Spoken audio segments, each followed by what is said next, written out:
Oh, hello! Welcome to Skogknits, where I talk about the crafty things that I've been working on. How are you guys doing? We're almost already through the first week of March, if you can believe it.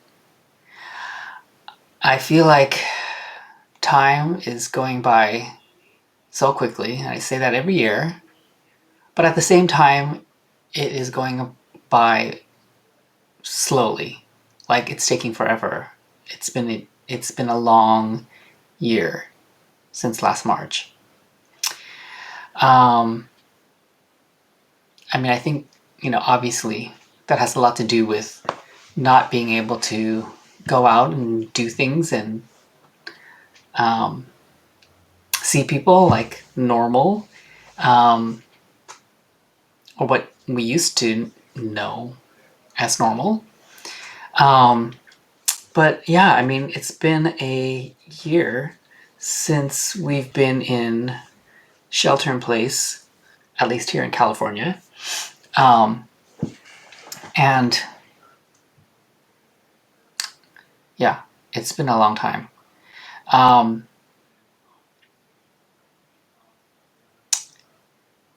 Just last weekend,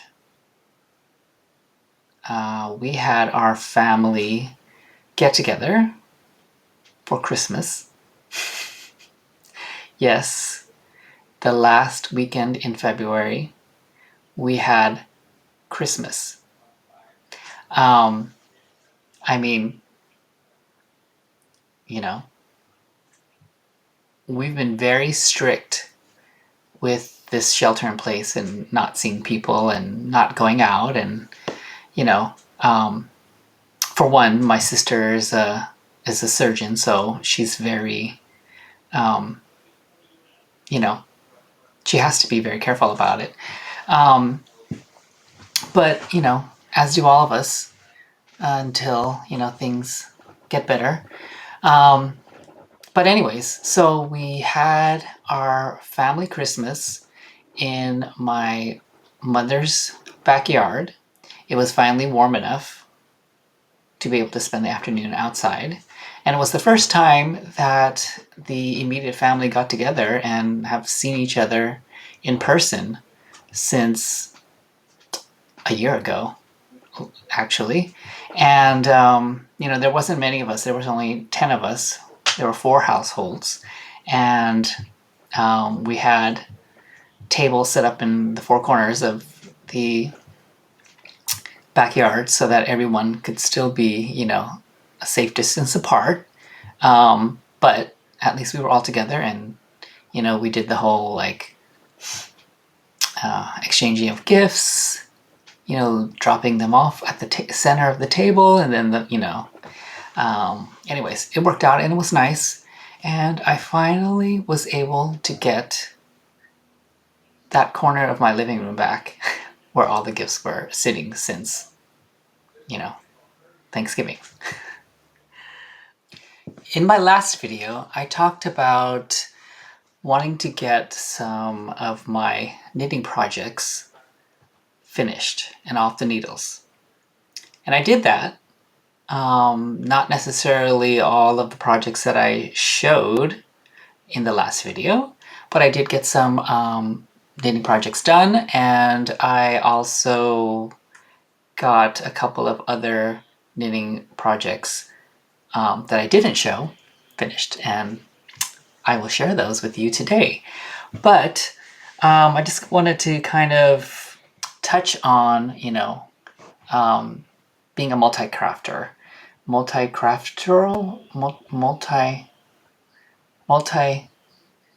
you know what I mean. A person who does multiple crafts. My crafting kind of goes through waves. They don't really follow specific seasons. Well, maybe they do. I tend to pick up my knitting in the late winter months, so January, February, and knit into the early summer, late spring, early summer. And I kind of put the knitting down for the rest of the year. And I think that's probably because as the weather warms up and it gets nicer, I don't want to be handling all of that wool. Perhaps that's what it is. I don't know. But my quilting then, starts to pick up in the early summer, and summertime is when I really go full steam with my quilting. And that carries through, usually until, January, the end of the year, January, February maybe.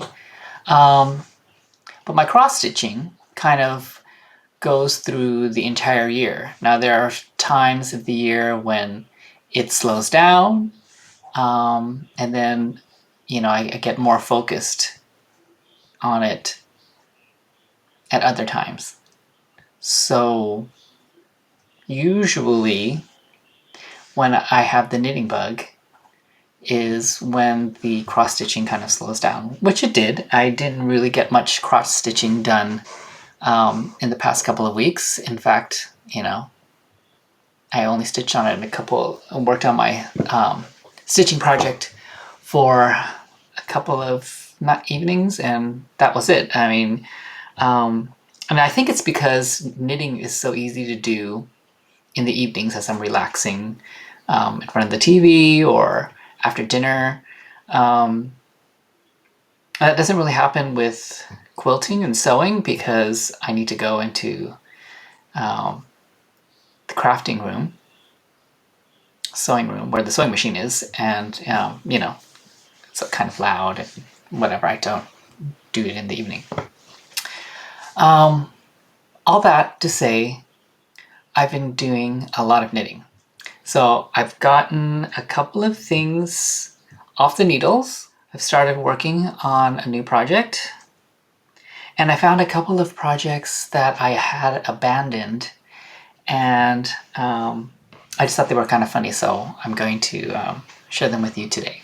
So I was going to say it's the oldest knitting work in progress that I have, but that's not true. It's the oldest knitting project that I'm going to be showing you today. And it's the sweater. So this is a seamless raglan sweater knit from Malabrigo yarn, and I don't recall the colorway off the top of my head, but I followed the recipe for this circular seamless raglan sweater from the Opinionated Knitter by Elizabeth Zimmerman. And this project I started in 2014. And yes, 6 years ago. I started this project 6 years ago, and it was the project I started when I was recovering at home after having surgery. And I was out of business for a week, where I had to just, stay off my feet. Well, not necessarily stay off my feet, but I had to just take it easy. Didn't go to work, wasn't playing tennis, just basically stayed home for a week. So this is what I worked on. And I think as soon as I was back out and about, I had just put it away and hadn't touched it since. So, and I don't know why, because it was like 98% being done.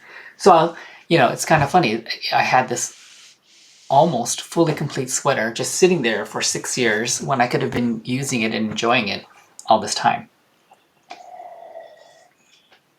So basically, it's just a stockinette all the way down with some ribbing at the bottom here. It's a 2x1 ribbing that I have on the cuff and at the bottom of the sweater and at the neck.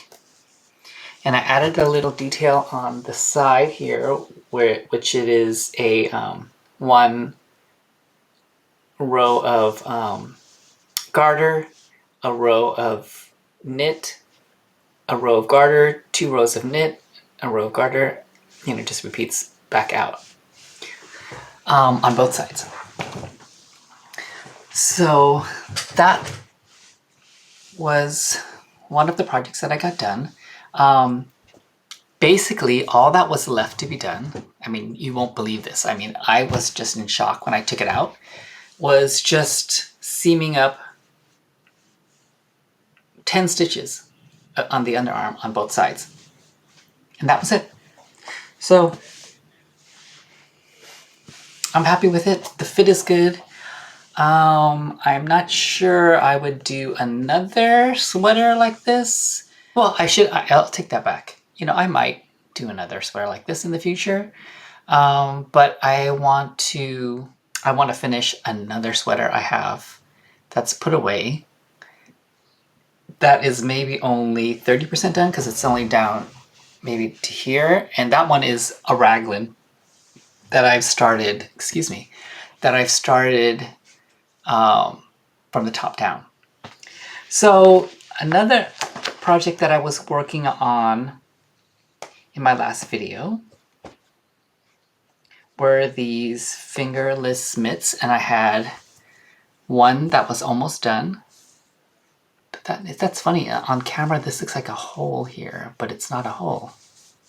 It's just kind of one of the darker speckles in the yarn. I knit the second one and I finished them. So now I have a pair of fingerless mitts that I've actually been wearing. And I mean, I've been using them in the morning. I like to sit outside in our garden in the mornings and have coffee. And it's been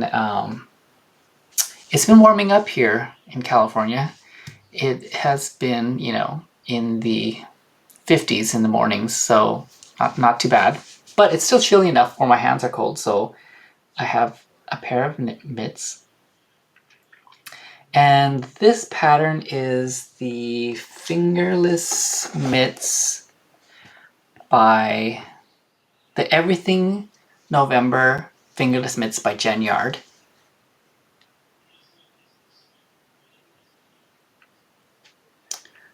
Very quick and easy pattern to follow. I just made my own stripes, but it's basically a 1x3 rib from the cuff. You do a German twist cast on, and then a 1x3 rib all the way up. You do your thumb gusset in stockinette, and then add the ribbing again at the top of the thumb. So there you go. Matching set. Done. These were knit from Madeline Tosh Sock in Asphalt for the gray. And then this was a Zen Yarn Garden single, and I think it was called Blood Orange for the stripes. Yeah, so I'm really happy with these. I said I was going to knit another pair, but I still want to. But I think I'm going to start a pair of socks before doing another pair of these.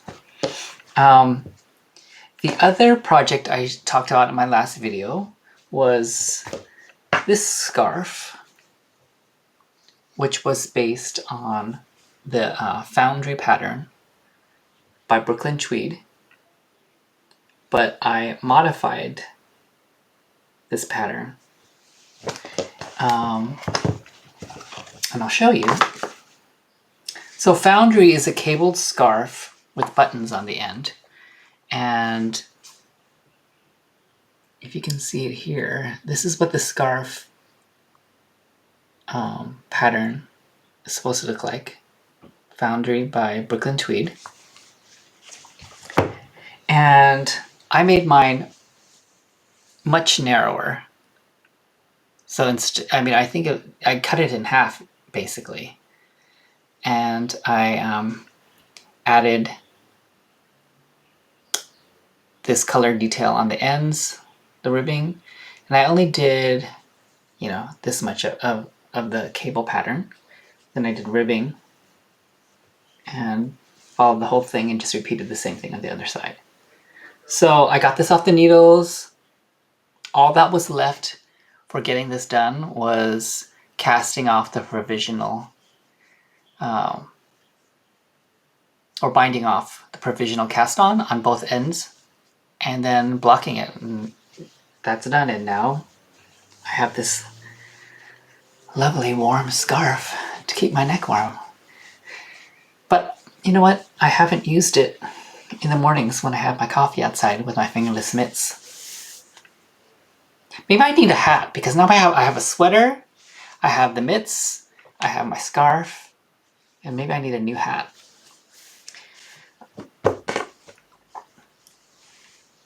I don't know. We'll think about that.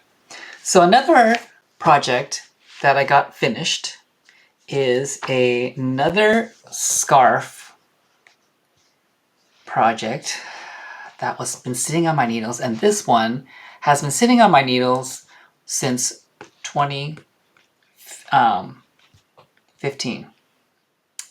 And this is Zig to the Zag by Stephen West. And this is what the pattern looks like. Now, mine didn't come out as big as that, and let's see why. So the pattern calls for sport weight yarn knit on size US 6 needles.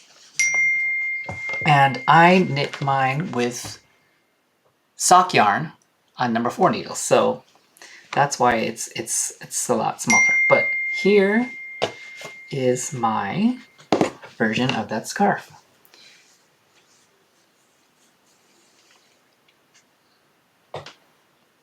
This was a very fun scarf to knit, but you do have to slightly pay attention, because you increase and or decrease on either side or both sides depending on which section of the pattern you're on. And the color's not coming out quite true to color on camera. The lighting's not picking up. But anyways, this is hedgehog fibers, and the color is Envy. The green is Envy. And the variegated blue, white variegated is Pier. Colorway is Pier. And this is Coral. So all three are hedgehog fibers sock. And the green is actually like neon lime green. So you see what I mean? But it's not, yeah, it's not, it's being really washed out. It's really a bright neon lime green. But this is, you know, it was a fun knit. You kind of have to pay attention to where you are. It's basically, the sections are, you know, a row of 2 rows of stockinette, and then a section of garter, stockinette, garter, stockinette, garter, and goes all the way down. The edge here is a I-cord edge, so that gives you a nice neat edge, which I really like. I like that edging detail. Stephen West tends to use that in several of his patterns. And so this is the scarf. It's kind of an amoeba shape, so it's narrow at the end, gets wider towards the middle. But because of the increase and decreasing on either or both edges, depending on the section, you get this kind of ziggy-zag shape, which is kind of fun.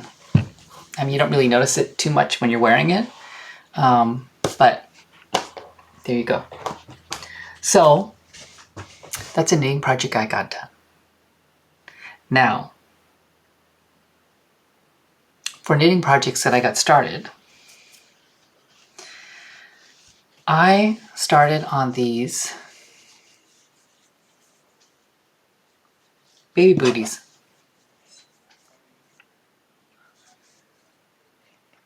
Baby booties. And all that's left now is to seam them up. So they're basically knit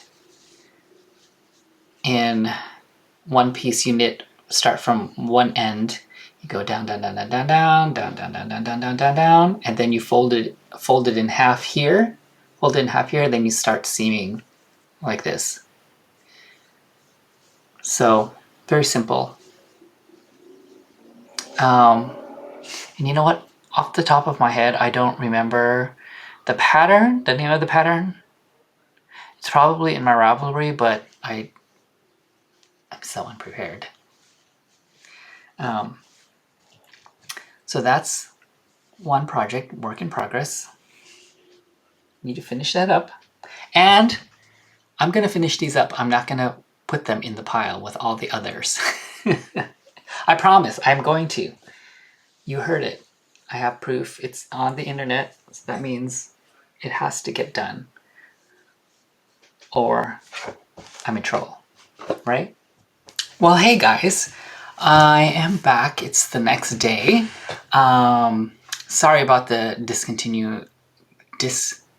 discontinuity of my outfit and the lighting. It is now late morning.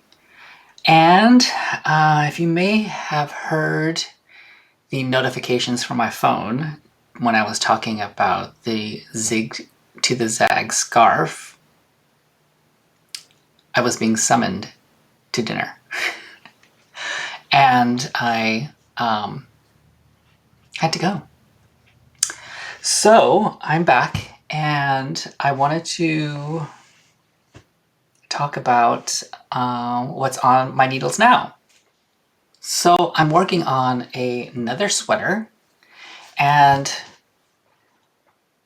remember when I said I wasn't going to knit another seamless raglan following the Elizabeth Zimmerman recipe? Well, guess what? I totally forgot. That's what I started to do. So I'm working on this sweater. I started this sweater last year before the pandemic. This was when we were still able to travel. So this was a project that I started on our trip to Australia. We actually went to the Australian Open and competed there in a tournament that was being held in conjunction with Tennis Australia. So the way it was set up was that our tournament started during the second week of the Australian Open, and we were able to use some of the facilities at the Australian Open while the second week of the major tournament was happening. So that was really exciting. We were able to see a lot of the pro matches in between our matches, and yeah, that was a lot of fun. And it seems like it was a lot longer than a year ago. But anyways, so my knitting project, this is what I started on the flight to Australia. And it is another from the bottom up seamless raglan. So here is the body. And I am using very spring-like Easter colors. Now, the yarn is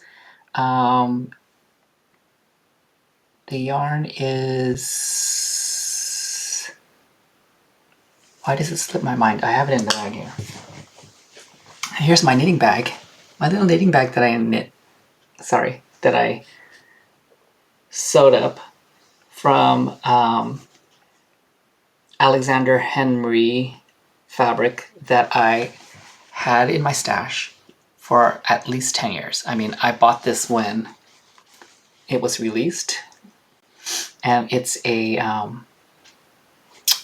French farm scene. So there's a little rooster here with the farmhouse.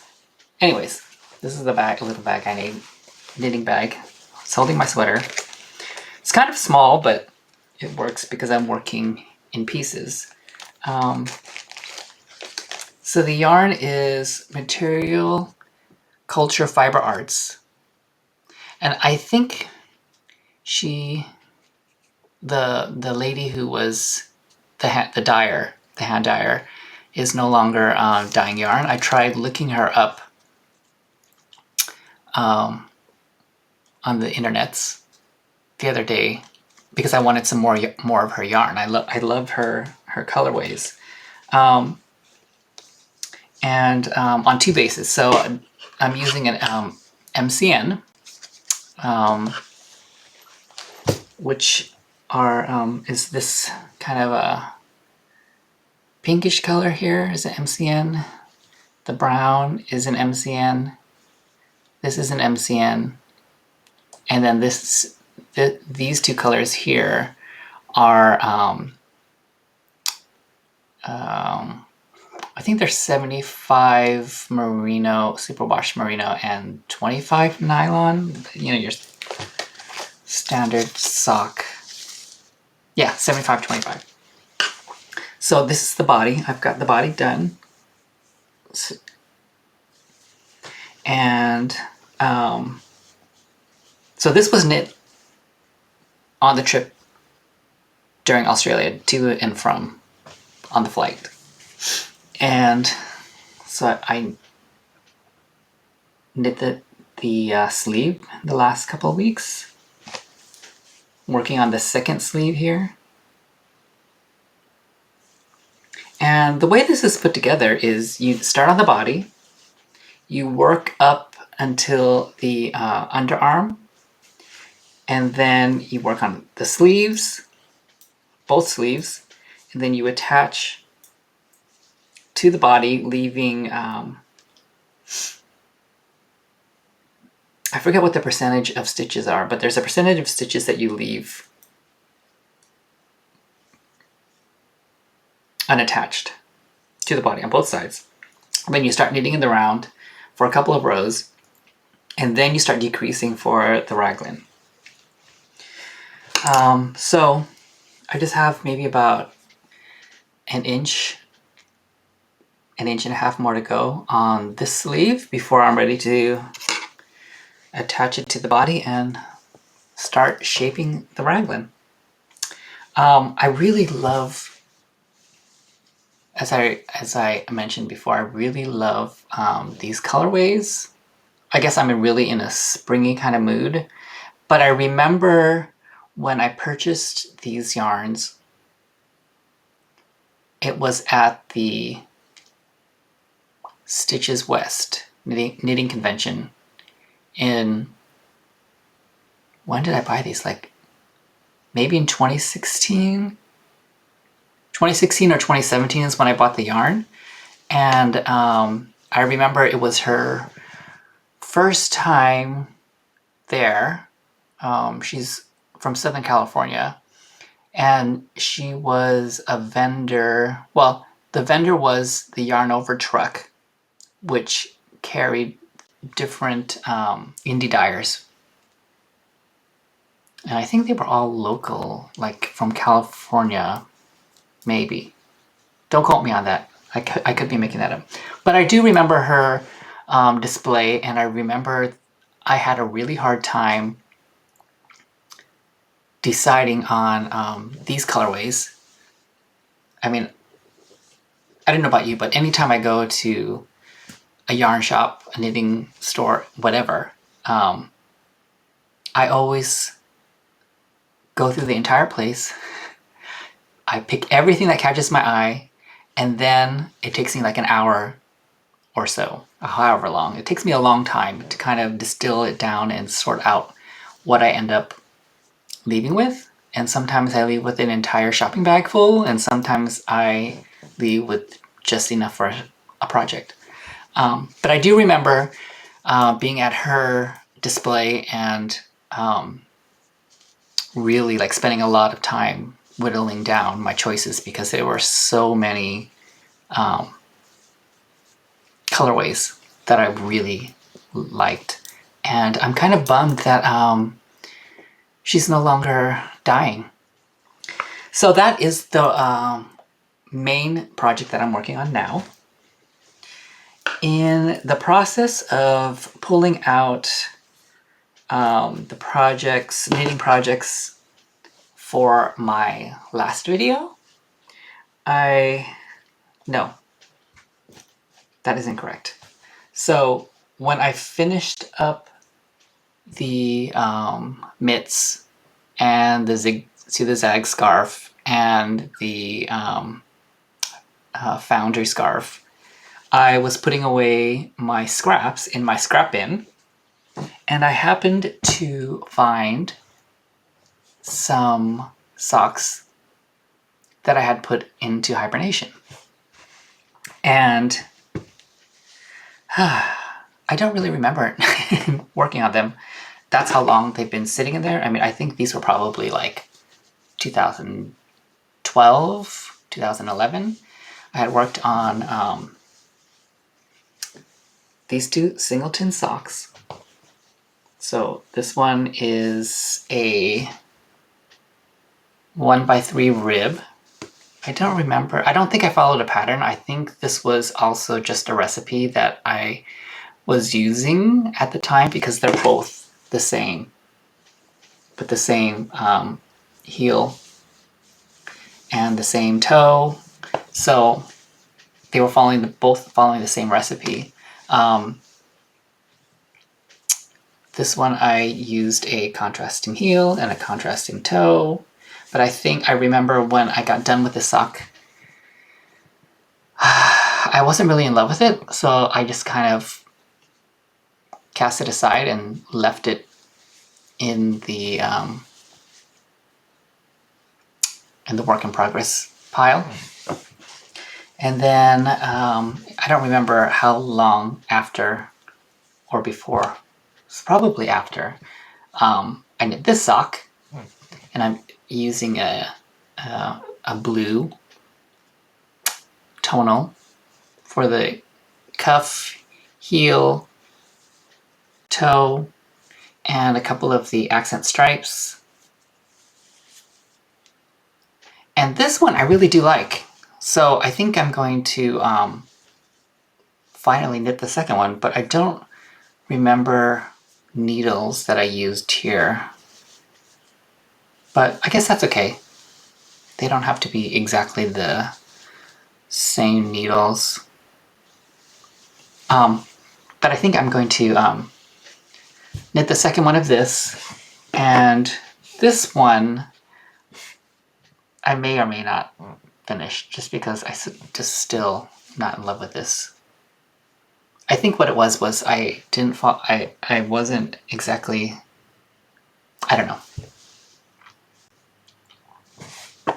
Anyways, and the third sock that I found, this is a really funny one. I don't know why I abandoned it and what happened, but this is a toe-up sock. And this is how I found it in the scrap bin. So there's not even a lifeline. It's not on a needle holder. I just pulled it off the needles and it's sitting there like this. And this is as far as I got. And I remember I loved this yarn and I still really like this yarn, but I don't know what happened to the yarn because this is all I have left. This is all I have left. And I believe this is a Koigu sock yarn. Maybe I should try to look it up, but it's been so long, I'm pretty sure I probably won't be able to find it again. But isn't that funny? I have no idea why I abandoned this. But there you have it. So that is all I have for this video. Again, I apologize for the discontinuity of the video because I had to finish this then the next day. But hey, I got another video done. So until next time, happy knitting, crafting, cross-stitching, which in the next video I will have cross-stitching to talk about. I will.